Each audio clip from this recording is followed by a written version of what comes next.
जो आज हम लोग सूरदास जी के पदनामा पाठ से प्रश्नोत्तर से अवगत होंगे। इसके पहले जो वीडियो में प्रेषित किया गया है उसमें आपने हर एक पदों की व्याख्या, समुचित व्याख्या सुनी है, देखी है।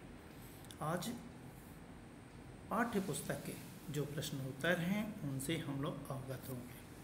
आप देख रहे होंगे स्क्रीन पर दिखाई दे रहा है। जैसा कि पहला प्रश्न है, गोपियों द्वारा उद्धव को भाग्यवान कहने में क्या व्यंग्य निहित है? क्यों गोपियों ने उद्धव जी को भाग्यवान कहा? भाग्यवान का मतलब क्या होता है? भाग्यशाली। लेकिन इसमें बेटा वक्रोक्ति है। वक्रोक्ति का मतलब क्या होता है? सीधा व्यंग से आप आशय ले लीजिए। गोपियाँ एक तरफ उद्धव जी को यह कहना चाहती हैं कि हे उद्धव जी, आप बड़े भाग्यशाली हैं, लेकिन वास्तविक रूप से उनके ऊपर वह व्यंग करना चाहती हैं कि हे उद्धव जी, आपके जैसा संसार में कोई अभागा नहीं है जो श्री कृष्ण के साथ भी रह करके उनके प्रेम से आप अवगत नहीं हो पाए हैं। तो गोपियों द्वारा उद्धव को भाग्यवान कहने में क्या दिखने में प्रशंसा की जा रही है, लेकिन वास्तव में कहना ये चाह रही हैं कि तुम बड़े अभागे हो कि प्रेम का अनुभव नहीं कर रहे हो। श्री कृष्ण के साथ भी रह करके उनके प्रेम से अभी आज तक तुम अवगत नहीं हो सके, न किसी के हो सके, न किसी को अपना बना सके। तुमने प्रेम का आनंद जाना ही नहीं। श्री कृष्ण के साथ में रह करके उनका प्रेम क्या होता है, उनसे आप अवगत नहीं हुए हैं। यह है आपके पहले प्रश्न का उत्तर। अगला, गोपियों ने कहा कि प्रश्न है, उद्धव के व्यवहार की तुलना किससे की गई? उद्धव के व्यवहार की तुलना किस से की गई है? आप जिस समय पाठ पुस्तक के ये पदों को पढ़ रहे थे, व्याख्या देख रहे थे, उसी समय किया गया है कि उनकी तुलना किससे की गई है? कमल के पत्ते से की गई है। अपरस पात रहत जल भीतर कर देह न लागे। इन्होंने कहा कि कमल के पत्ते से उनकी तुलना की गई है जो जल में रहकर भी उससे प्रभावित नहीं होता। अर्थात ही उद्धव जी, आप श्री कृष्ण के साथ भी रह करके श्री कृष्ण के प्रेम से प्रभावित नहीं होते। दूसरा, जल में बड़ी दूसरा किससे तुलना की गई है? जल में पड़ी हुई तेल की गागर से तुलना की गई है। क्यों? ऐसा क्यों किया गया है? जो जल में घुलती मिलती नहीं है, जल में रहती है, लेकिन जल की बूंदों का असर उस पर थोड़ा सा भी नहीं होता है। जो ही उस गागर को निकालोगे, निश्चित रूप से उसकी ये जल की बूंदें उस पर पड़ी होंगी, लेकिन वह दिखाई नहीं देती हैं, अर्थात उसका कोई असर नहीं होता है। अगला प्रश्न है, गोपियों ने किन किन उदाहरणों के माध्यम से उद्धव को उलाहने दी हैं? क्या क्या कहा है? गोपियों ने निम्नलिखित उदाहरणों के माध्यम से उलाहने दी हैं। क्या कहा है? उन्होंने कहा कि उनकी प्रेम भावना उनके मन में ही रह गई। वह अपने मन की भावना को व्यक्त करना चाहती थीं, लेकिन व्यक्त नहीं कर पाई। वे न तो कृष्ण से अपनी बात कह पाई, न अन्य किसी से अपनी बात को कह पाई। अगला प्रश्न, अगले उदाहरण क्या है? वे कृष्ण के आने की इंतजार कर रही थी कि जब गए हैं मथुरा तो वहाँ से अवश्य आएंगे, कि किंतु कृष्ण ने स्वयं न आकर के योग संदेश भिजवा दिया। इससे उनकी विरह व्यथा और अधिक बढ़ गई। तीसरा, वे कृष्ण से रक्षा की गुहार लगाना चाहती थी। वह चाहती थी कि श्री कृष्ण से रक्षा की गुहार लगाएं, इस योग साधना के उपदेश से बचाएं। वहाँ से प्रेम का संदेश चाह रही थी, परंतु वहीं से योग संदेश की धारा को आया हुआ देखकर, योग की अग्नि को आया हुआ देखकर उनका दिल टूट गया। 2 उदाहरण पूछता है, इसमें मैंने 3 बताया, और भी देखना चाहोगे तो चौथा भी है। वे कृष्ण से अपेक्षा करती थीं कि वे उनके प्रेम की मर्यादा को रखेंगे, वे उनके प्रेम का बदला प्रेम से देंगे। लेकिन उन्होंने ऐसा नहीं किया। उन्होंने तो योग संदेश भेज करके प्रेम की मर्यादा को ही तोड़ दिया। यह उलाहना है किसका? गोपियों का। किसके प्रति? कृष्ण के प्रति। चौथा प्रश्न देखो, स्क्रीन पर चौथा प्रश्न दिखाई दे रहा है बेटा कि उद्धव द्वारा दिए गए योग संदेश ने गोपियों की विरहाग्नि में घी डालने का काम किया। कैसे? क्यों उनके विरह रूपी अग्नि में घी पड़ गया? ब्रज की गोपियाँ इस प्रतीक्षा में बैठी थीं कि देर सवेर श्री कृष्ण उनसे मिलने अवश्य आएंगे या अपना प्रेम संदेश भेजेंगे, इसी से वे तृप्त हो जाएंगे। इसी आशा के पल पर वे वियोग की वेदना सह रही थीं, सारी वियोग की वेदनाएं झेल रही थीं कि गए हैं तो आएंगे अवश्य। परंतु ज्यों ही उनके पास कृष्ण द्वारा भेजा गया योग संदेश पहुंचा, वे तड़प उठीं, तड़पने लगीं। उनकी विरह ज्वाला तीव्रता से भड़क उठी। उन्हें लगा कि अब कृष्ण उनके पास नहीं आएंगे। कहत कत परदेसी की बात मैंने उदाहरण के माध्यम से बताया था। मंदिर अरद अवधि बधि हम सो हरि आहार चली जा, तो नहीं आएंगे। वे योग संदेश में ही भटका करके उनसे अपना पीछा छुड़ा लेना चाहते हैं। इस भय से उनकी विरहाग्नि और अधिक भड़क उठी। अगला प्रश्न है, आप देखिए स्क्रीन पर दिखाई दे रहा है पांचवा। मर्यादा न लही के माध्यम से कौन सी मर्यादा न रहने की बात की जा रही है और क्यों? प्रेम की मर्यादा क्या है? प्रेम की मर्यादा, प्रेम की मर्यादा है कि प्रेमी और प्रेमिका दोनों प्रेम को निभाते हैं। एक तरफ से नहीं, दोनों तरफ से प्रेम की भावना को निभाया जाता है। वे प्रेम की सच्ची भावना को समझें और उनकी मर्यादा की रक्षा करें, क्योंकि गोपियों ने भी श्री कृष्ण से क्या किया था? प्रेम किया था। परंतु कृष्ण ने गोपियों से प्रेम निभाने की बजाय उनके लिए नीरस योग संदेश भेज दिया, जो कि एक छलावा था, एक भटकाव था। इसी छल को गोपियों ने मर्यादा का उल्लंघन कहा है कि मर्यादा न लही, अब मर्यादा नहीं रही।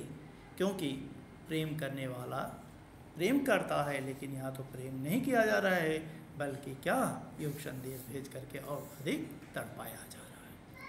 नेक्स्ट प्रश्न है कि कृष्ण के प्रति अपने अनन्य प्रेम को गोपियों ने किस प्रकार अभिव्यक्त किया है? कृष्ण के प्रति अपने अनन्य प्रेम को गोपियों ने किस प्रकार अभिव्यक्त किया है? आइए देखते हैं। पांचवा प्रश्न का उत्तर हो गया। मर्यादा न रही के माध्यम से कौन सी मर्यादा न रहने की बात की जा रही है?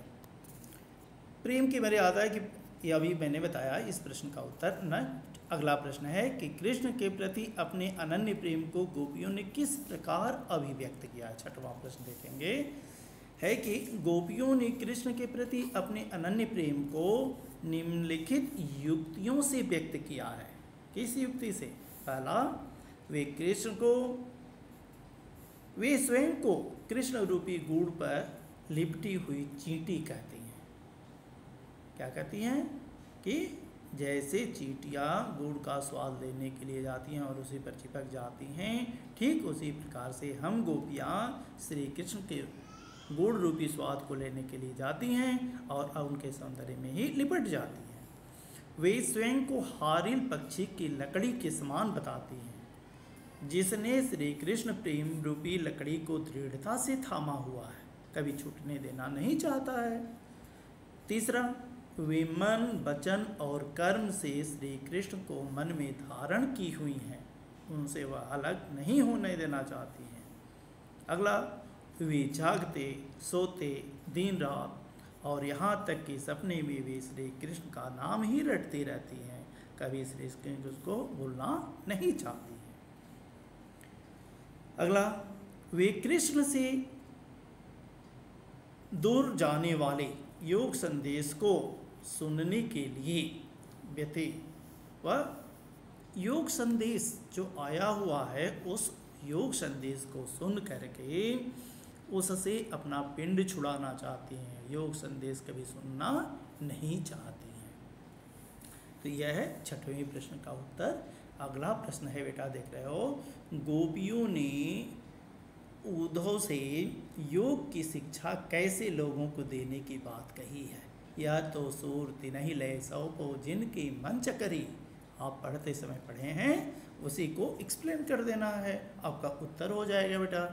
क्या गोपियों ने उद्धव से कहा कि वे योग की शिक्षा ऐसे लोगों को दें जिनके मन स्थिर नहीं है, जिनके मन चकरी चाक के समान अस्थिर है, जिनके हृदय में कृष्ण के प्रति सच्चा प्रेम नहीं है, अर्थात हमारा मन श्री कृष्ण के प्रेम पर केंद्रित है। जिनका मन केंद्रित नहीं है, भटक रहा है, दुविधा में है, भ्रम में है, इधर उधर के चक्कर में है, उनको यह शिक्षा ले जा करके आप दीजिए।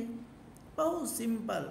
आप यदि पदों को सही तरीके से समझ गए हैं तो किसी भी प्रश्न के लिए आपको परेशान होने की कोई ज़रूरत नहीं। नेक्स्ट, अगला 8वां, प्रस्तुत पदों के आधार पर गोपियों का योग साधना के प्रति दृष्टिकोण स्पष्ट करें। सीधी सी बात है, योग साधना को ग्रहण नहीं करना चाहती हैं।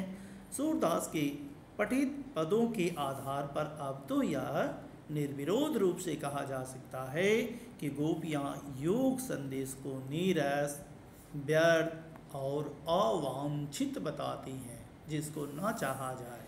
उनके अनुसार योग साधना प्रेम का स्थान नहीं ले सकता है।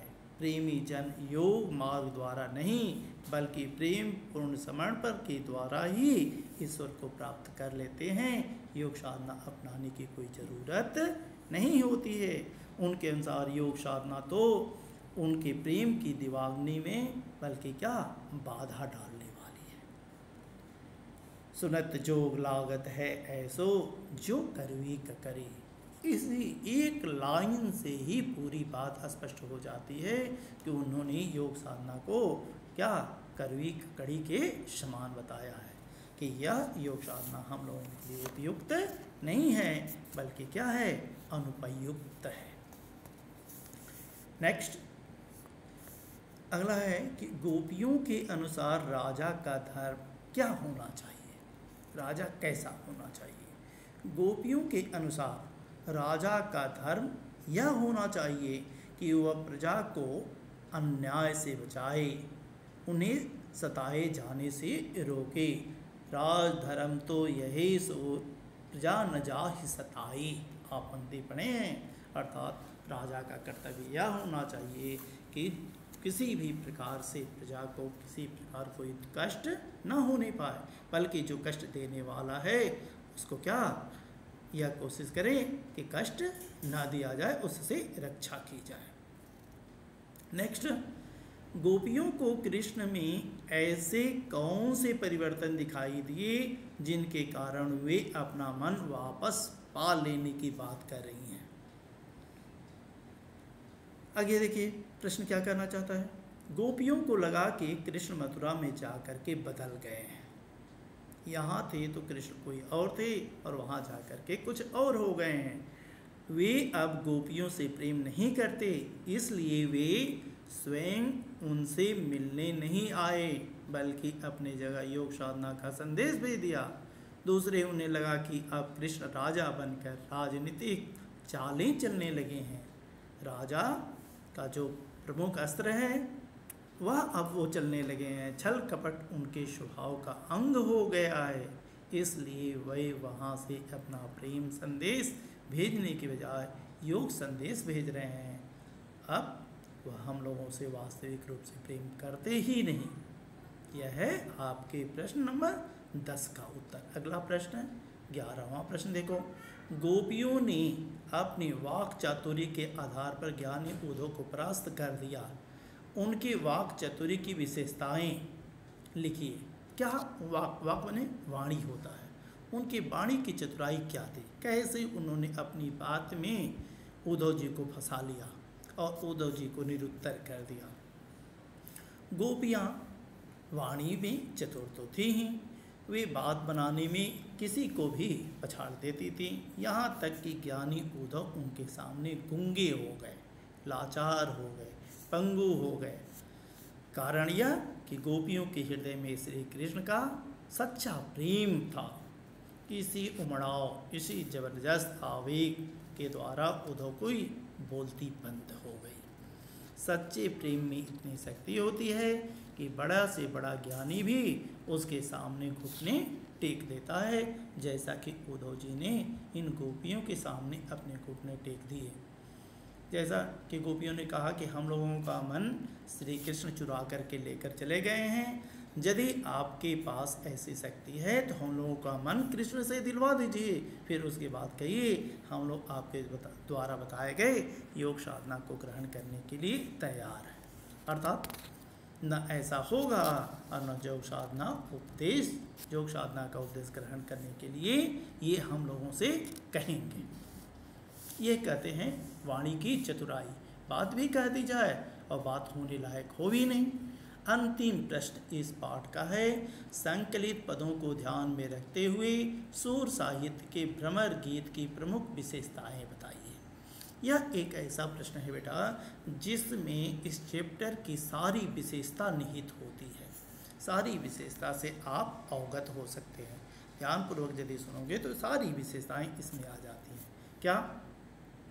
गोपियों का निर्मल कृष्ण प्रेम प्रकट हुआ है, कृष्ण की दीवानी हैं, उनका प्रेम अनन्य है, संपूर्ण है और अनूठा है। दूसरा यह होगा कि भ्रमर गीत में व्यंग, कटाक्ष, उलाहना, निराशा, प्रार्थना, गुहार आदि अनेक अनेक मनोभाव तीखे तेवरों के साथ प्रकट किए गए हैं। तीसरा, इसमें योग और प्रेम मार्ग का द्वंद्व दिखाया गया है।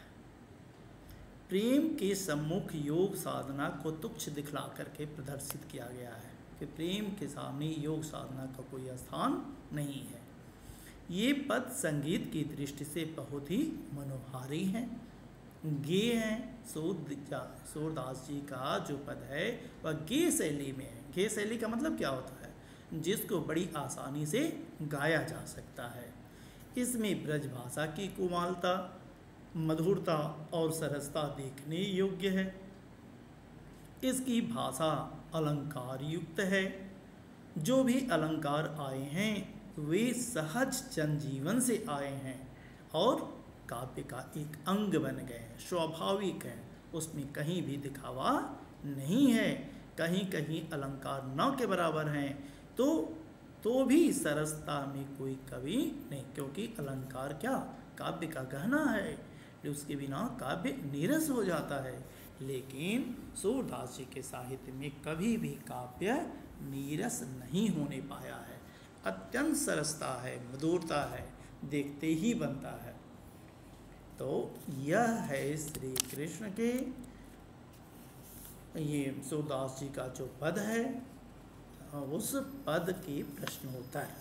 इसी पर आधारित कुछ अन्य महत्वपूर्ण प्रश्न भी बनते हैं और अन्य महत्वपूर्ण भी इसी पर आधारित होते हैं। हरि है राजनीति पढ़े आए में जीवन की किस प्रवृत्ति पर व्यंग किया गया है? इस पद में उन लोगों पर व्यंग किया गया है जो प्रेम को ठीक से निभाते नहीं। सूरदास जी कहते हैं कि प्रेम तो प्रेम के ही ढंग से होता है, उसमें छल कपट और दुराव का कोई स्थान नहीं होना चाहिए। तो अब इसके साथ ही यह पूरा चैप्टर, जैसे एक और भी प्रश्न बनता है कि गोपियों ने कृष्ण को हारिल की लकड़ी क्यों कहा है? हारिल पक्षी की विशेषता होती है कि वह हर समय लकड़ी को अपने साथ लिया रहता है। ठीक वैसे ही जैसे गोपियाँ श्री कृष्ण के प्रति हमेशा लगी रहती थीं, उनका ध्यान कृष्ण से कभी भटकता नहीं था। जैसे हारिल पक्षी सोते जागते अपने पंजों में लकड़ी दिन रात लिए रहता है, उसी प्रकार गोपियाँ भी दिन रात कृष्ण को क्या अपने में समाये रखती हैं, उनसे अलग नहीं रहती हैं। तो यह है पहला चैप्टर अगले अंक में हम लोग तुलसीदास जी का राम लक्ष्मण परशुराम संवाद पढ़ेंगे। तो तब तक के लिए आज के लिए बस इतना ही। धन्यवाद।